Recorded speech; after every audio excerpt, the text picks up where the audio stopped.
बड़ी तैयारी में Iran middle east special report में आपका स्वागत है। सुबह ही सुबह एक ही वीडियो के अंदर आपको तमाम ऐसे बड़े अपडेट दूंगा जिसकी आपको जरूरत है और तलाश है। एक क्लिक पर एक वीडियो के अंदर ही आपको तमाम बड़े अपडेट देने वाला हूं, जिसके बाद आपको कहीं और जाने की जरूरत नहीं पड़ेगी। हजरात, बता दूं कि ईरान बड़ी तैयारी में है। आपको लग रहा होगा ईरान शांत बैठा है, तो बड़ी तबाही से पहले जो शांति होती है ये वही शांति है। ये देखिए, इजराइल ने अपने मुंह से कहा है ईरान अटैक करेगा और ये हमला एक दिन वाला नहीं होगा, ये हमले कई दिन चलेंगे। यानी ईरान एक बार हमला करके भूल नहीं जाएगा, बल्कि बैक टू बैक ईरान कई दिन तक हमला करेगा, ऐसा इजराइल की इंटेलिजेंस ने माना है। तो आप समझ सकते हैं कि जब दुश्मन कह रहा है कि बड़ा खतरा है, तो आप क्या ही कह सकते हैं। दुश्मन से आगे आप तो नहीं चल पा रहे हैं। उधर F-22 अमेरिका ने अपनी तमाम बड़ी ताकत मिडिल ईस्ट में और पर्शियन इलाके में तैनात कर दी है, और तमाम F-16, F-22 और तमाम जो खतरनाक उसके पास एडवांस फाइटर जेट हैं, वो तमाम के तमाम अभी कुछ घंटे पहले F-22 भी मिडिल ईस्ट में तैनात कर दिया है। लाल सागर के आसपास भी अमेरिका का जासूसी विमान, यानी पूरे मिडिल ईस्ट में अमेरिका ने अपनी सेना उतार दी है। वायुसेना, थल सेना, नौसेना। समझ सकते हैं आप कि एक ईरान से इजराइल को बचाने के लिए सुपर पावर ने अपनी पूरी सुपर पावर लगा दी। वही मेरे दोस्तों, ये तस्वीर देखिए, इजराइल पहुंचा था सेंटोम का कमांड चीफ ऑफिसर। पूरे मिडिल ईस्ट के लिए जो एक फौजी टुकड़ी बनाई है स्पेशल, जो फौज मिडिल ईस्ट के लिए है, उसके चीफ ऑफ स्टाफ आर्मी के कमांडर जो हैं मिडिल ईस्ट के सेंटोम के, वो इजराइल पहुंचे थे। अब इजराइल और उनके बीच क्या बात हुई है वो दूसरी तरफ, लेकिन मेन बात ये क्लियर है कि पूरी की पूरी अमेरिका की ताकत इजराइल को बचाने के लिए अमेरिका ने लगा दी है। खुद इजराइल का वॉरशिप, तस्वीर, हर चीज सबूत के साथ रजा दिखाएगा आपको। देखिए, इजराइल का खुद का युद्धपोत, हमला करने वाला समुद्री जहाज इजराइल के हाइफा पोर्ट पर तैनात। इतना खौफ में इजराइल को इतिहास में पहली बार देखा गया है। कर तो दिया उसने जो करना था। दुनिया भले ही इजराइल के लिए तालियां बजा रही हो, लेकिन ये तालियां बजाने वाले ये वाले हैं, समझिए, क्योंकि इजराइल की इतनी औकात नहीं कि अपने दम पर अपने आप को ईरान से बचा सके। वहीं नेतन्याहू ने गीदड़ भभकी दी है, कहा है कि अगर ईरान ने एक स्ट्राइक किया तो हम एक के बदले 2 स्ट्राइक करेंगे।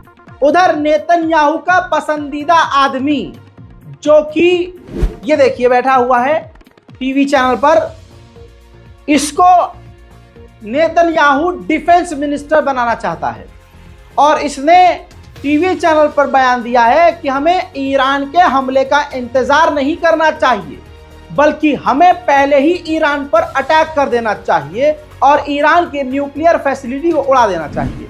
उधर इजराइल के करंट डिफेंस मिनिस्टर ने कहा है कि हम हमला करने के लिए और हमला सहने के लिए भी तैयार हैं। जो हम पर हमला करेगा उसको मुंहतोड़ जवाब दिया जाएगा। टैंक के आगे खड़े होकर गीदड़ भभकी देता हुआ इजराइल का डिफेंस मिनिस्टर।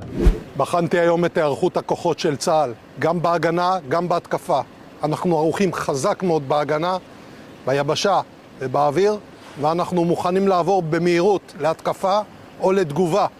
אנחנו נגבה מחיר, כפי שאנחנו עושים בימים האחרונים מהאויב. אם הוא יעיז לתקוף אותנו, הוא ישלם מחיר כבד. इजराइल हकीकत में कुछ भी नहीं है। इजराइल को ताकत देने वाला खुद अमेरिका है और बचाने वाला भी। आपको बताना चाहूंगा कि सिर्फ मिडिल ईस्ट में नहीं, मिडिल ईस्ट में तो सीरिया भी आता है, वो बात अलग है, लेकिन मिडिल ईस्ट में भी अमेरिका ने पिछले 12 घंटे के अंदर अपनी सैन्य तैनाती बढ़ा दी है, नई फौज भेजी है। उधर ईरानी मिनिस्टर्स ने माना है, ऑफिसर्स ने माना है कि इजराइल का खतरनाक नेटवर्क ईरान के अंदर एक्टिव है, जिसकी वजह से इजराइल अपने मकसद में ईरान में कामयाब होता है। वहीं जॉर्डन के विदेश मंत्री की ताजा तस्वीर आपको दिखा रहा हूं। जॉर्डन के विदेश मंत्री आनन फानन अचानक से ईरान पहुंच गए। खबर ये क्लियर है और साबित हो रही है, क्योंकि कल मैं आपको बता चुका हूं कि जॉर्डन ने ईरान को धमकी दी थी कि अगर इजराइल के ऊपर हमला हुआ या हमारे एयर स्पेस का इस्तेमाल किया गया तो हम जवाबी कार्रवाई करेंगे, हम मिसाइलों को मार कर गिराएंगे। अब खबर यह है कि जॉर्डन के विदेश मंत्री ईरान को मनाने के लिए गए हैं कि वो हमला ना करे। दूसरी तरफ जॉर्डन के किंग की धमकी सुन लीजिए।